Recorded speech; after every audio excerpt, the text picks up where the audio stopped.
The Bible has given us two very important laws.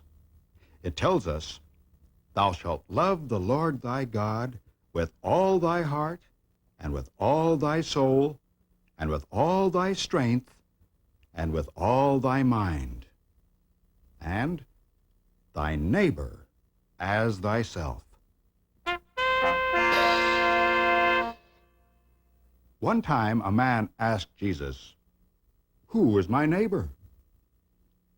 Jesus answered by telling the man a parable, a story, called the Good Samaritan. You can read it in the book of Luke in the Bible. Here is how the Good Samaritan might be told today.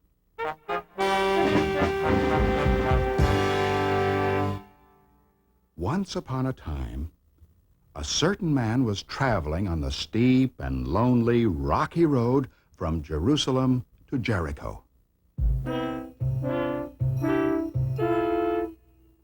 He was trudging along, minding his own business, when suddenly a band of wicked thieves rushed out and pounced on him.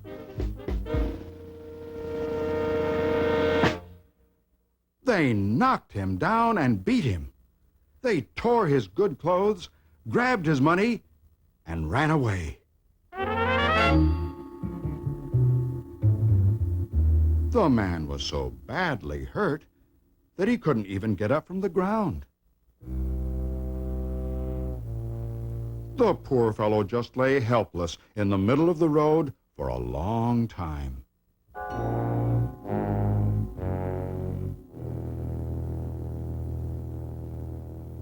After a while, a priest from the temple in Jerusalem came tramping along that steep and lonely, rocky road. He glanced at the man lying there, and without so much as slowing down, he tramped right past. "You certainly see some sad things on the road," he murmured, and he hurried on his way.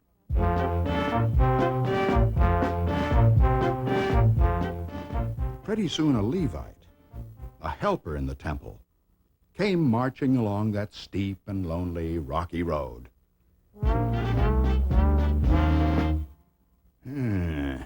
He said, looking ahead. "What's that big lump of something in the middle of the road? Could it be a rock? Or an animal?" He ran up eagerly to see what it was.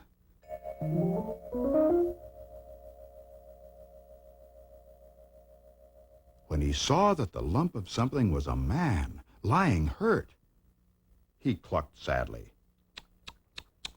"What a pity." Then he looked more closely and said, "Isn't he a sorry sight?"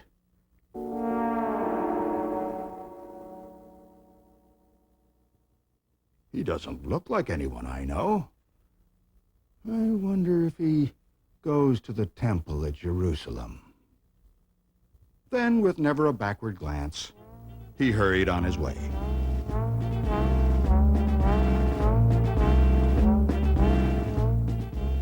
Not long after that, a Samaritan came plodding along the steep and lonely rocky road on a donkey. Now the Samaritans were called foreigners. The Samaritans weren't like the priest and the Levite and the poor man lying on the steep and lonely rocky road. The Samaritans didn't look the way they did, or speak the way they did. And the Samaritans didn't worship in the temple at Jerusalem.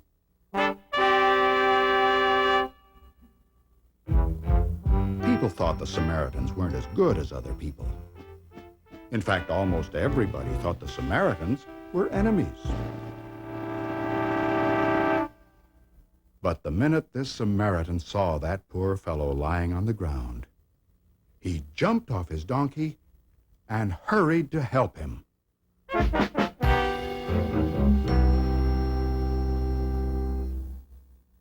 He cleaned the man's wounds and covered them carefully.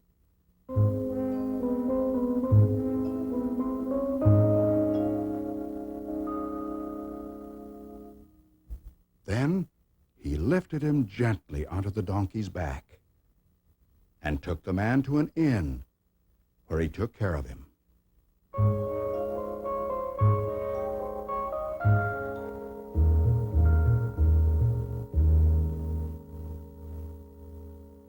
The next day, the Samaritan gave the innkeeper some money. "I can't stay here any longer," he said. "I really have to go on to Jericho today. Take this money. Use what you need to take good care of our friend."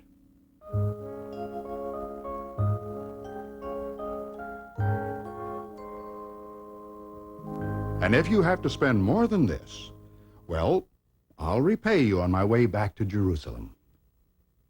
"Oh, don't you worry," said the innkeeper. "I'll take good care of our friend."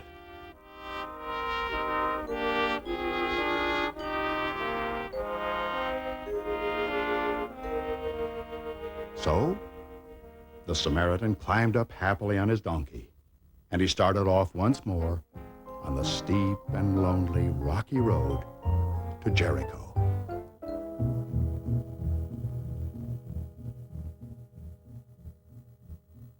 That was the end of the parable that Jesus told.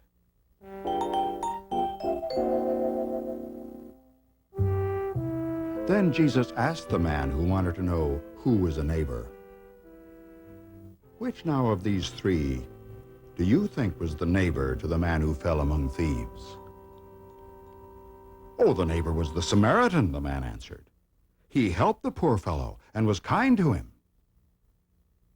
"That's right," Jesus said. "Go, and do thou likewise."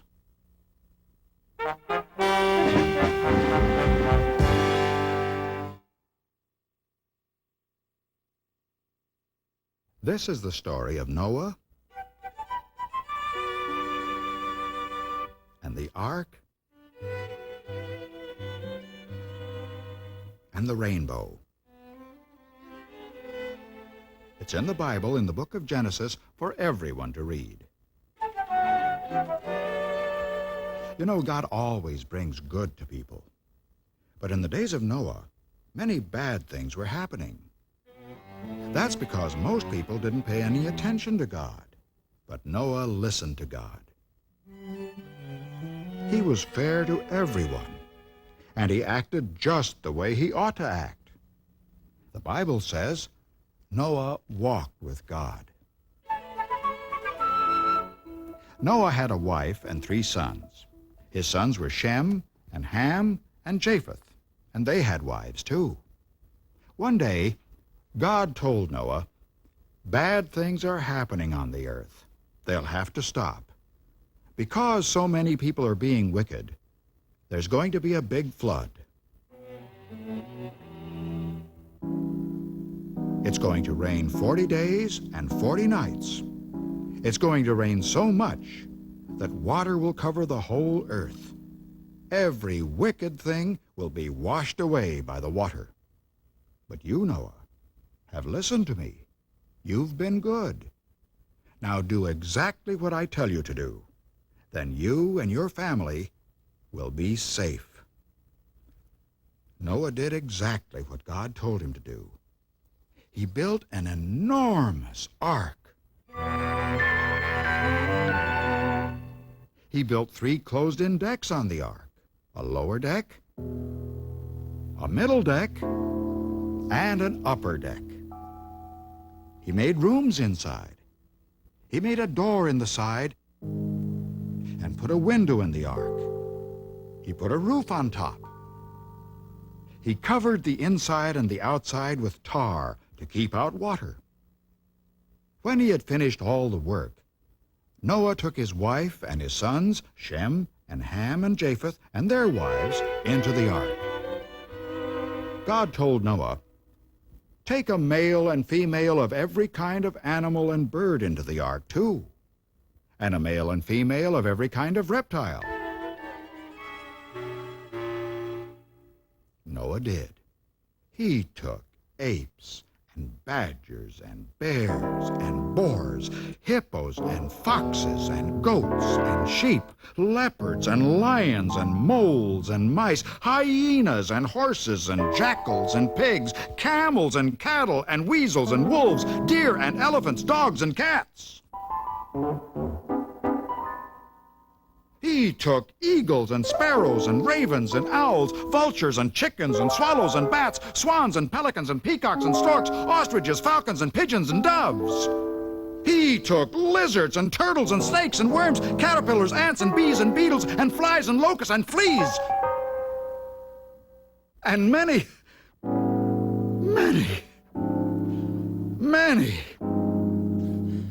more. And Noah took some of every kind of food, so not a single creature in the ark would be hungry. Well, not many days after Noah finished getting all the creatures and food into the ark, it began to rain. It rained, and it rained, and it rained, and it rained, just as God said it would. First, the water covered the ground. Then it covered the trees and the little hills. Then it crept up the mountains until it covered the tops of even the highest mountains.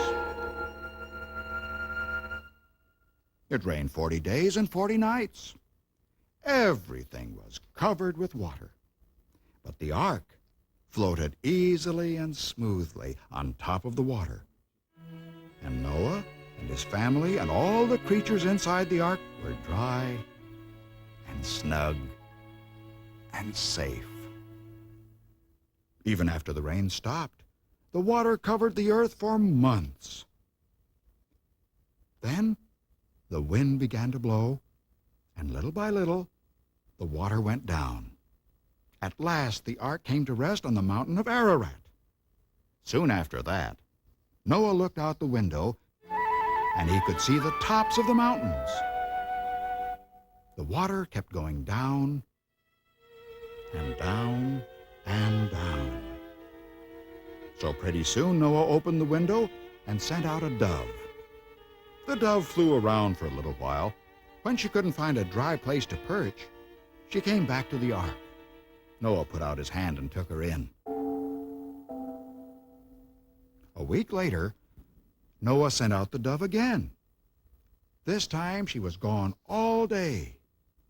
When she came back to the ark that evening, she held a fresh olive branch in her beak. Said Noah. The water must be almost gone. At least it isn't higher than the olive trees anymore. He waited still another week and sent the dove out again. This time, the dove didn't come back. So Noah knew she had found a dry place to rest. Now, Noah lifted up the roof of the ark and looked all around. The earth was dry again. All right, Noah, God said. You can come out of the ark now, and bring with you your wife and your sons and their wives, and all those creatures you took into the ark. So Noah and his wife and his sons and their wives and all the walking, creeping, crawling, flying creatures that had been living in the ark all those months came out of the ark, safe and sound. Out came the apes and badgers and bears and boars, hippos and foxes and goats and sheep, leopards and lions and moles and mice, hyenas and horses and jackals and pigs, camels and cattle and weasels and wolves, deer and elephants, dogs and cats. Out came the eagles and sparrows and ravens and owls, vultures and chickens and swallows and bats, swans and pelicans, peacocks and storks, ostriches, falcons and pigeons and doves. Out came the lizards and turtles and snakes and worms, caterpillars and ants and bees and beetles, and flies and locusts and fleas, and many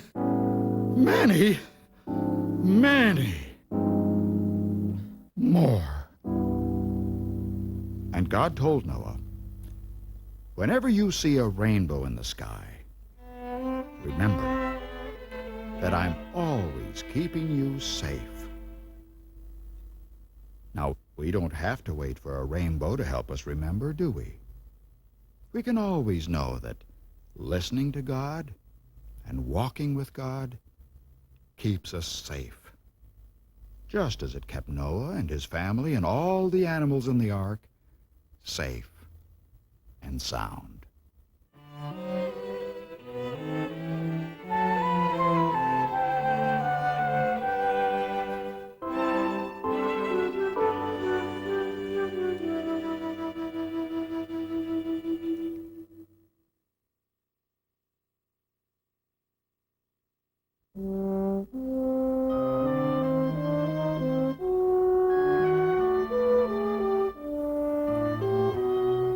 Moses led the children of Israel out of bondage in Egypt to the land God promised them and gave them the 10 Commandments.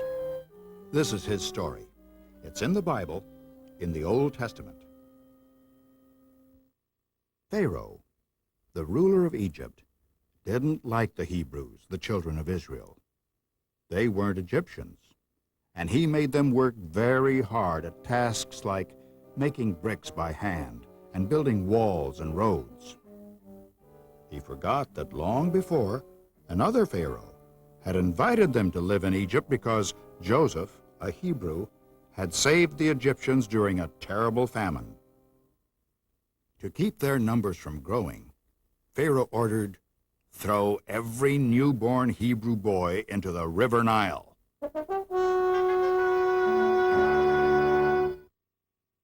About that time, a Hebrew woman bore a son.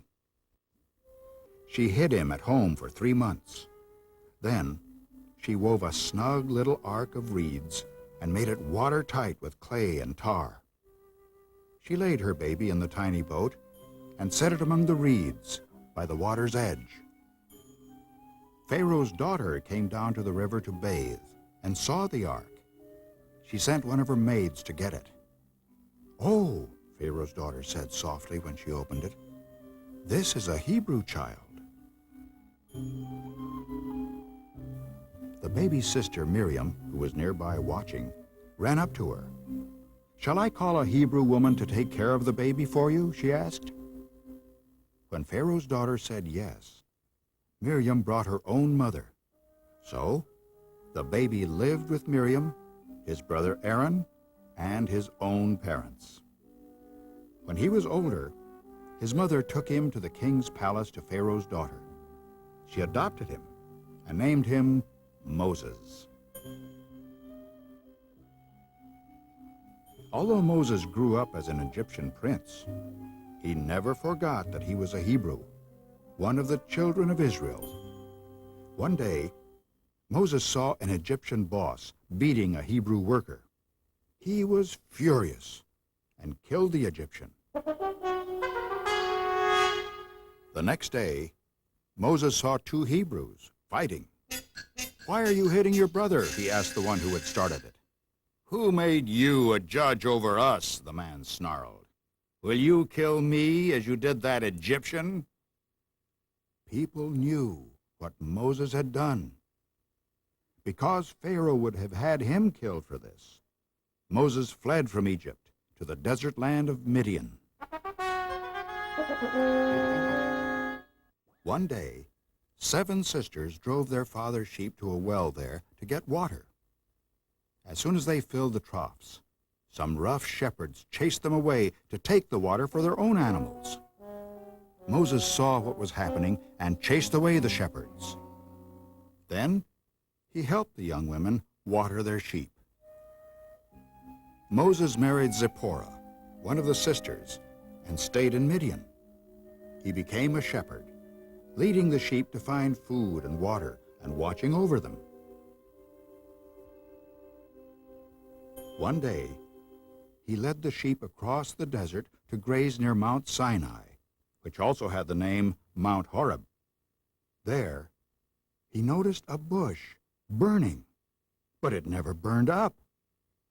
As he went over to see it better, a voice called, "Moses, Moses." "Here I am," Moses answered. "I am the God of your fathers, the God of Abraham, the God of Isaac, and the God of Jacob," said the voice. "My people are having a hard time in Egypt. I'm going to bring them out of Egypt into a rich land, flowing with milk and honey. I want you to lead them." Moses was astonished. "Who am I to lead them?" he asked. "Certainly I will be with you," God answered. "They'll ask who sent me," Moses said anxiously. "They'll ask me your name." "Tell them I am, the God of their fathers, sent you," God said. "Well, they'll never believe me," Moses declared. "What's that in your hand?" God asked. "It's my shepherd's rod," Moses answered. "Throw it on the ground," God told him. The minute Moses threw down his rod, it became a snake, and Moses ran from it. "Now, pick it up by the tail," God said. As scary as this was, Moses did what God told him, and the snake turned into a shepherd's rod again. God gave Moses another sign of his power. He healed his hand, which had suddenly become diseased. "Show my people these signs," God said. "They will believe that God sent you." "But I'm not a very good talker," Moses murmured. "Well, who gives people speech?" God asked. "Don't I? I'll tell you what to say." Moses still held back. "Please send somebody else," he begged. "Your brother Aaron speaks well," God said. "He'll go with you. I'll tell you what to say, and he'll say it for you. And take your shepherd's rod with you, so that you can do signs that my people will believe." So Moses went back to Egypt, and Aaron came out to meet him. They gathered together all the leaders of the children of Israel, and Aaron told them everything God had told Moses. Aaron showed the signs God had given, too. Then the children of Israel believed that God had sent Moses to lead them out of Egypt. Now there was a new Pharaoh. When Moses and Aaron told him God wanted the Hebrews to leave Egypt, he roared, "I don't know any such God, and I won't let these people go." It wasn't until many bad things happened to the Egyptians that Pharaoh agreed to let the Hebrews go free. They were hardly out of sight when he changed his mind. "Why ever did we let those workers go?" he cried.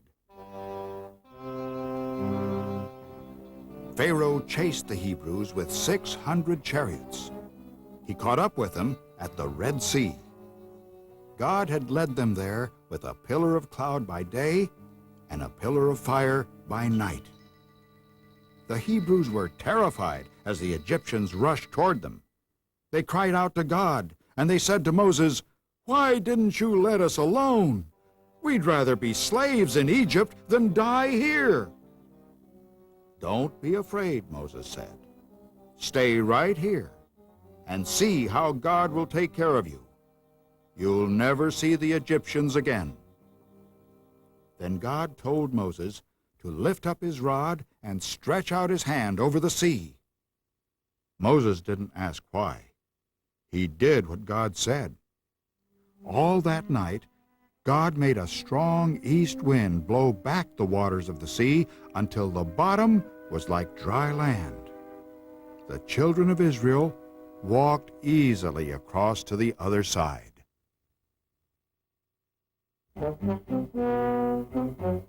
The Egyptians raced after them, but when they reached the middle of the sea, God told Moses to stretch out his hand again. Then the waters flowed back and covered the Egyptians. The children of Israel were so happy that they sang a song of thanksgiving to God. "The Lord is my strength and song," they sang. "He is my deliverer." Moses' sister Miriam took up a tambourine. The women followed her with tambourines and danced for joy while she sang, "Sing to the Lord, for he is victorious."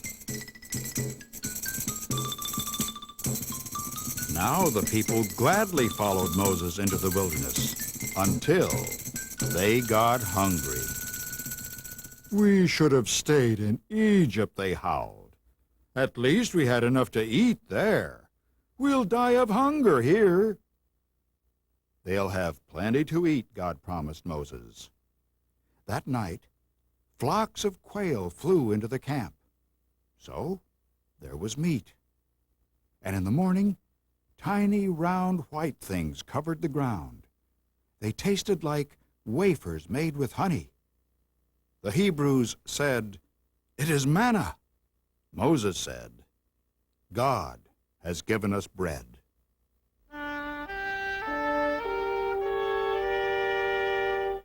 Moses led his people on, knowing that God was caring for them.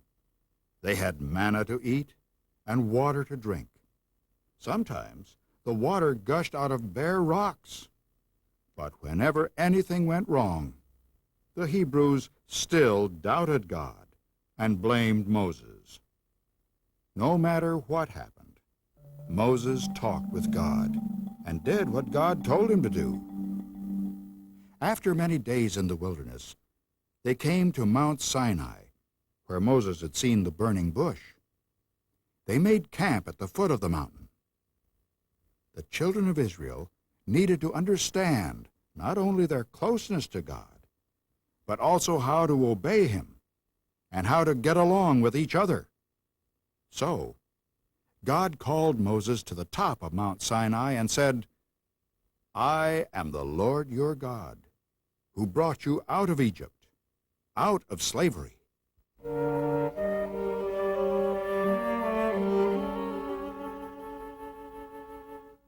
Then God gave Moses 10 laws for the children of Israel. Some of them told how people should behave toward God. The others told how people should behave toward one another. "Don't believe that there is any God except me," was the first law. Some of the others were, "Don't make idols. Don't make wrong use of God's name. Love your father and mother. Don't kill. Don't steal. Don't tell lies about people. And don't want what doesn't belong to you." God talked with Moses on the mountaintop many days. He gave Moses 2 stone tablets with the 10 laws carved on them to take back to the children of Israel.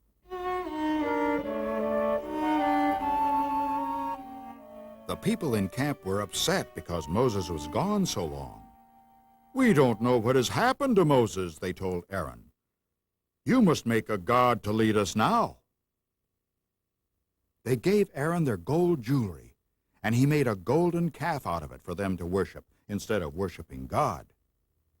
When Moses returned and saw them worshiping the golden calf, he was so angry that they weren't following God, he smashed the stone tablets he'd brought to them. He destroyed the golden calf, too. God said to Moses, "Cut 2 more tablets like those you broke, and go back up to the top of Mount Sinai. I shall give you my laws again." When Moses came back to the camp this time, even though he had been gone many days, the people were waiting eagerly for him. They took the tablets happily. They made a beautiful box for them and a tent to keep the box in. The tablets reminded them that God was with them. Listening to God, Moses led them on through the wilderness. Just as when they left Egypt, God sent a pillar of cloud to guide them by day, a pillar of fire by night. Finally, they reached Kadesh with its springs of fresh water. Beyond these hills is the land God promised us, Moses said. God told Moses to send men to explore the land. He sent Caleb and Joshua and 10 others. They returned and said that the land was a wonderful place with plenty of good food. But its people are big and strong, and its cities are huge and walled. "We can take that land," Caleb said fearlessly. "No, we can't," others shouted. "Those men are giants. Just looking at them made us feel like grasshoppers." Once again, the people doubted God and wailed, "Let's choose a leader and go back to Egypt." "Listen to us," Caleb and Joshua begged. "The land is good. Trust God. He'll help us." But the people wouldn't listen. They were still frightened. And because they were afraid to follow God, they had to return to the wilderness. Moses led them through the wilderness for many weary years. It wasn't an easy journey. Sometimes they traveled far out of the way to avoid enemies. The country they passed through was unfriendly, and sometimes they had to fight hard battles. Finally, they came again to the land God had promised. Only Moses, Caleb, Joshua, and the children of those who came out of Egypt with them were left.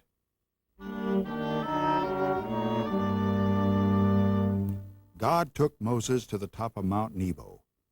"Look," he said, "that good land, stretching from the river Jordan to the great sea, is Canaan, the land I promised to the children of Israel." So, listening to God, Moses led his people to the land God had promised them. And Moses gave them the laws God wanted them to obey, the 10 Commandments. Moses told the children of Israel, "Tell your children that our people were slaves in Egypt. God brought us out of Egypt into the land he promised us. And God told us that loving him and obeying his laws would bring us great good and keep us happy and safe."